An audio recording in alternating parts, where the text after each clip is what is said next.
ladies, and welcome back to the Dulce K channel, where we talk about the experiences of light-skinned Black women and we uplift each other based on those experiences. We affirm each other's experiences. And when it comes to affirming our experience as light-skinned Black women, a lot of times what we see is that the skin tone discrimination that we were subjected to wasn't something that was just in our heads. It wasn't just plain bullying. It was skin tone discrimination. Otherwise, you wouldn't have so many people sharing very similar experiences. And it pervades through every stage of our lives for most of us. It doesn't just, it's not just limited to what happened in school and when you were in grade school. It branches out into our experiences in dating, our experiences in trying to get, emotional support from our family members, things like that. So it's something that's very pervasive, and it is systemic enough to be recognized as an issue on its own. A lot of times when you go online to find, a community that's talking about this, what you'll find instead is people who are talking about colorism. Now, you may be wondering what colorism is. And in this video, we're going to clearly define that, as well as talk about how to stop it, what we need to do to stop colorism. And the solution is quite simple.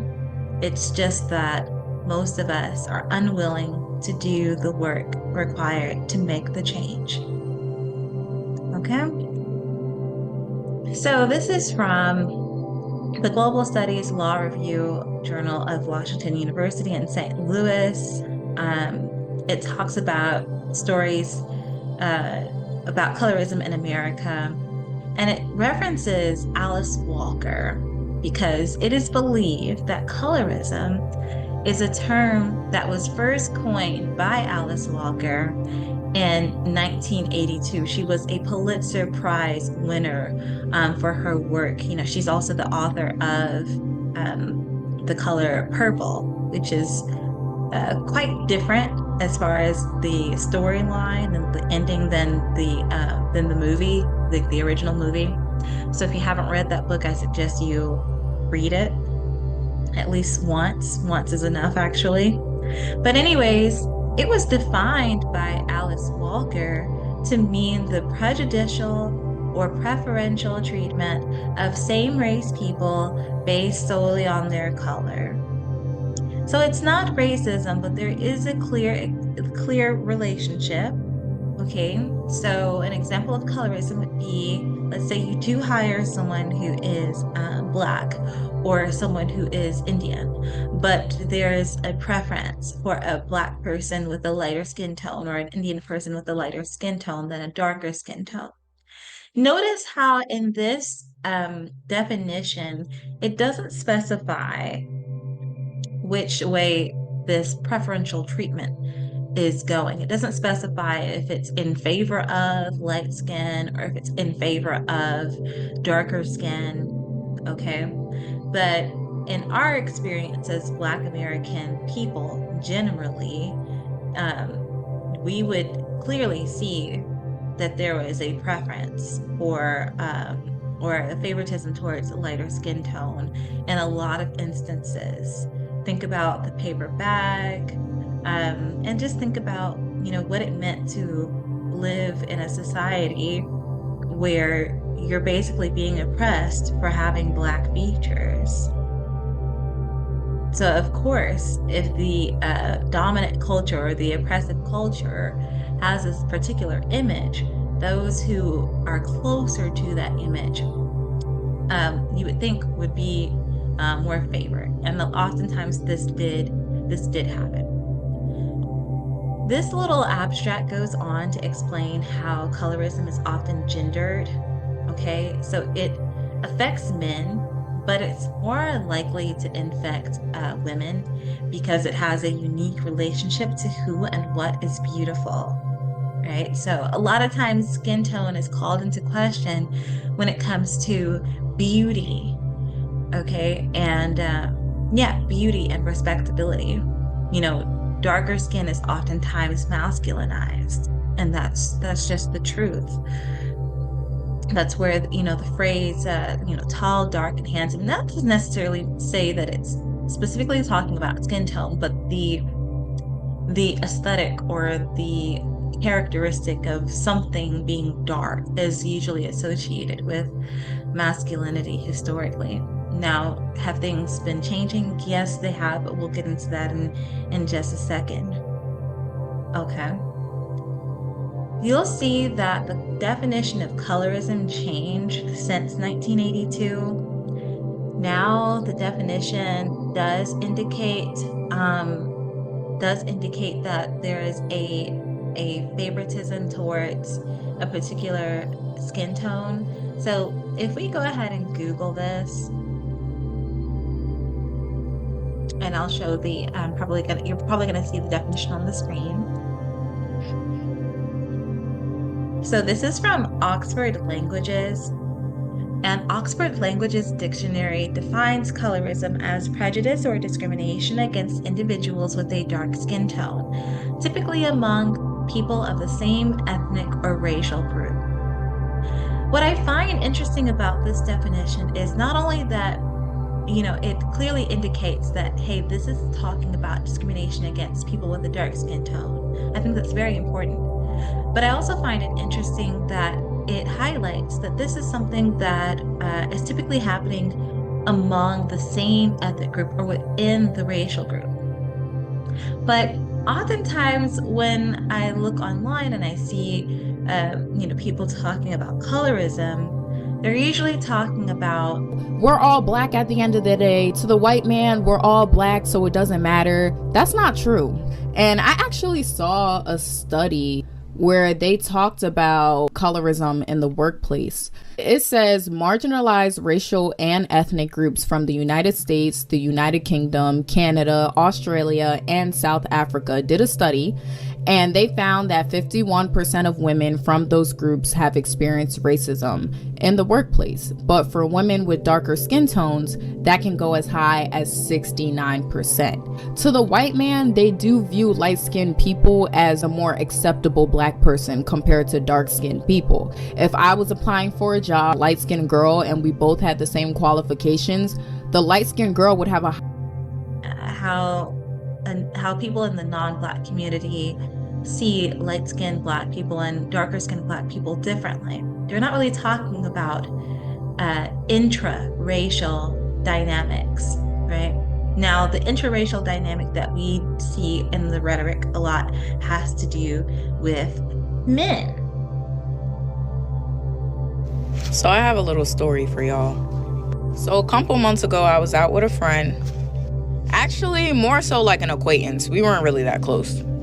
And a waiter came over to our table and put a drink down. And he was like, the gentleman over there just bought you a drink. And my friend instantly thought that the drink was for her. And you guessed it, it was a light-skinned woman. So the waiter corrected her and told her that the drink was for me. And when I tell you, for the next few weeks, that girl was just hitting me with backhanded compliments for like she would just like swipe up on my story with like backhanded shit, or like anytime like our group of friends would really hang out, like she would just hit me with so many backhanded compliments. And it's just crazy to me how people get so caught up in desirability politics. And once they get around somebody who kind of alters that reality, they get so jealous.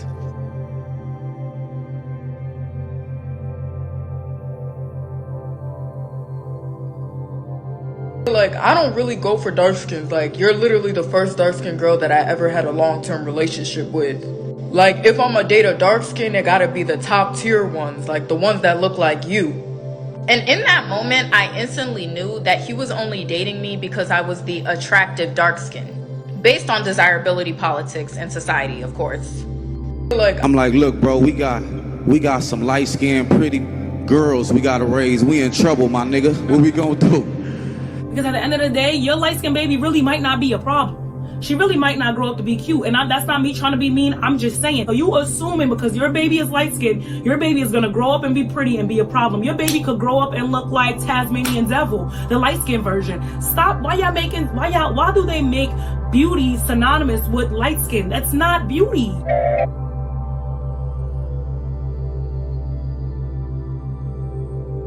See, most of these women who are light-skinned, who give y'all terrible advice, don't have a man either. Men specifically, Black men specifically, and what they think about light skin and dark skin, and then just men in general. Okay, so those are the two groups that I see people exploring the dynamics of their interactions with when it comes to talking about colorism. They're talking about, what it means when you're engaging with a non-Black person and what it means when you're engaging with a man, especially a Black man. And so this is why, I feel that this focus needs to change, because the issues are, one, we're focusing so much on men and what they think. And I made this point in my last video where I was responding to or making commentary on a TikToker's video where she says, you're not light skinned, you're just, or you're not pretty, you're just light skinned. And one of the comments she made is that, having light skin means that you just need to step aside, and it means that you should not be getting picked. But who's doing the picking? It seems like they're talking about the non-Black people and the men doing the picking. So everything about this rhetoric centers around the desires and the wants and the gaze of men, specifically Black men, and non-Black people. And I remember I gave the example in that video of R&B singers, R&B female singers and rappers. You'll see that many R&B singers and rappers are at most ambiguous Black women. They are either that, or they're multi-generationally mixed, or they're mixed, or they're not even Black at all, like Janae Aiko. She's not Black at all, and she has had to constantly tell people that she doesn't see herself as Black. And I wanted to raise the question of who is picking these women to sing R&B and rap, genres that are generally associated with Black culture. And it's Black men. It's Black men. And I'm not trying to shame anyone. I'm just pointing out how we're centering this rhetoric of colorism around what Black men are doing and what non-Black people are doing. But then we're completely ignoring how we treat each other. We're completely ignoring how we are, we as women, how we as Black women treat each other. We ignore the colorism between women. Usually when we're addressing it, it's over a man, okay? Or at best, it's about shaming another woman's beauty or shaming her looks. I mean, you can just look at these comments and see for yourself, how they're attacking women and using their skin tone to kind of legitimize, oh, this is why you look this way, this is why you look ugly, or whatever. And none of it's right. All of it needs to stop, and it can be stopped very simple. Solutions for ending colorism are surprisingly very, very simple. One, we need to decenter men. And decentering men doesn't mean becoming a misandrist or hating men. It just simply means that your world and your worth and your perception of yourself as a woman and other women does not revolve around what a man thinks or what a man is attracted to, because a man can be attracted to a million different things. And if someone doesn't like something about you, then that's fine. Like, they're not obligated to like any specific thing about you, but you're not obligated to center your life around that either. Please go where you're celebrated. There are so many spaces online for Black women that are Black women empowerment spaces. And oftentimes they will shut down the opinions of light-skinned Black women and say, hey, this platform is not for you. There's nothing wrong with that. That's why you go where you're celebrated, and that's why we're creating our own spaces. Okay? So there's nothing wrong with that, but we need to decenter people who are not centering us or who are not uplifting us. And yeah, that's one of the things that we need to do, is decenter men and decenter people who are not uplifting us or who have something negative to say about our skin tone. Second thing we can do is just make it a rule. Just go ahead and agree not to say anything negative about someone's skin tone. It's just ridiculous. And it's discriminatory. Why would you say anything ugly about a person's skin tone? I truly do believe that when people do this, it's coming from a place of, internalized racism or internalized colorism, or it could be coming from a place of jealousy. There's so many different things that people might say. Some of them are very, very offensive. Some of them are not as offensive. If someone says, hey, I notice you are tanning. Why are you tanning? Do you not like your skin the way that it is? It's ridiculous. You don't even have to respond to something like that, because your skin was made for you and for no one else. And you have every right to love everything about your skin. I don't care what your skin tone is, but it seems like every time a light-skinned Black woman shows that she's comfortable in her skin and she's, she's proud of her skin, she's confident in her skin, she thinks it's beautiful, that, that woman is typically painted as arrogant or colorist, but we don't need to say anything negative about the next woman. If you don't have anything nice to say, just keep it to yourself, because the root of colorism is our perpetuation of it. At this point, colorism is still here because we as Black women keep on perpetuating it. And you can just look at the comments on the screen. You can see how we're perpetuating it. And it's going in both directions. And it needs to stop. It needs to stop. So why are we continuing to do this? I think most of the Black women empowerment channels in this space, and most of the Black women empowerment media outlets, don't actually want colorism to go away.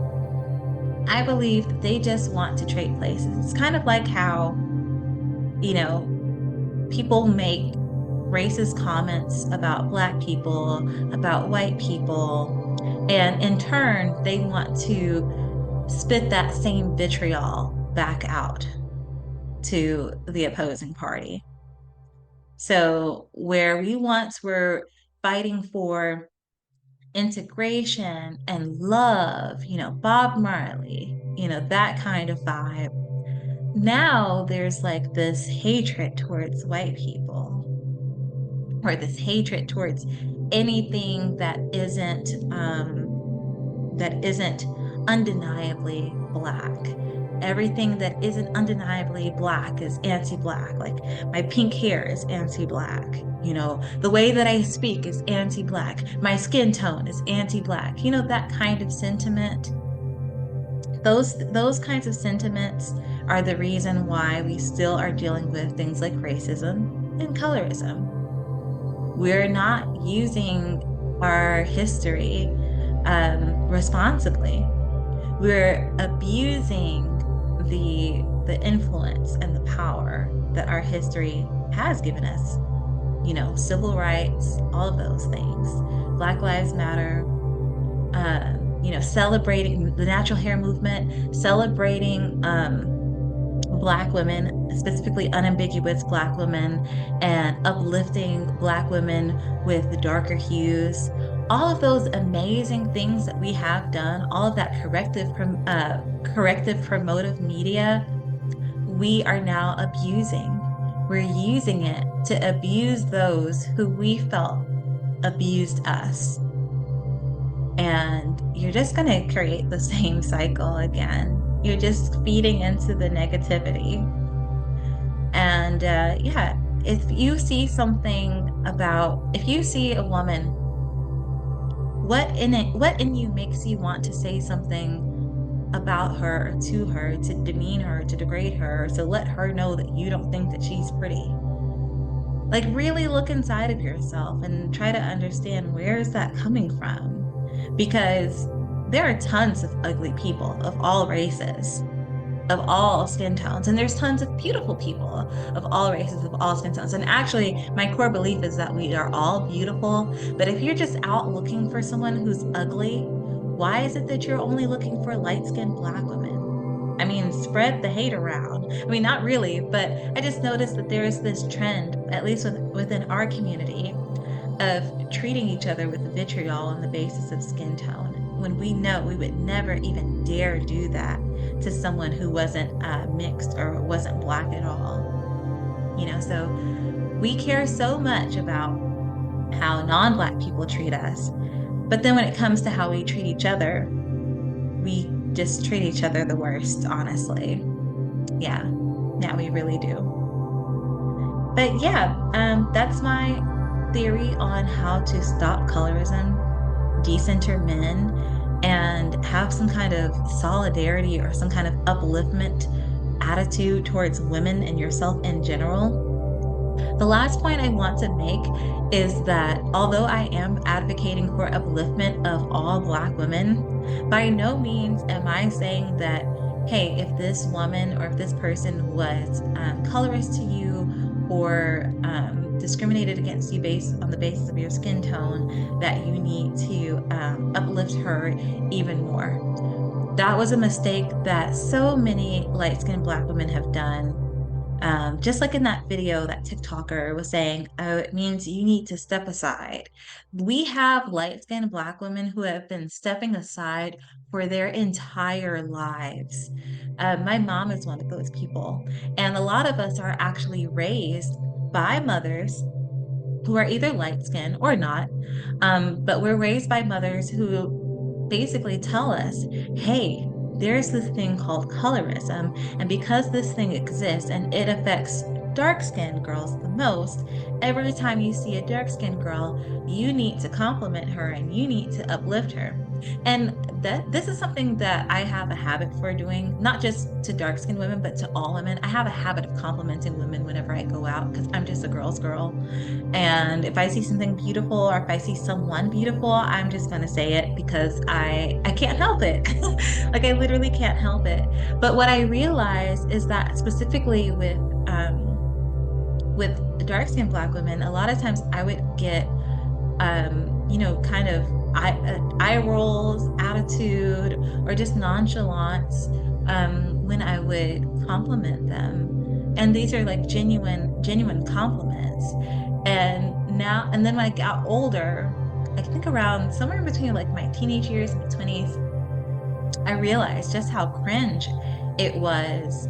Maybe I thought that it was a genuine compliment, but maybe they understood that, oh, this is something that your mom just taught you to do because you have like light skin guilt or something. So you see how you can't really win, because it is cringy. Like the idea that you're giving someone a compliment solely because they're a victim of colorism, or they could potentially be a victim of colorism. That's very cringy.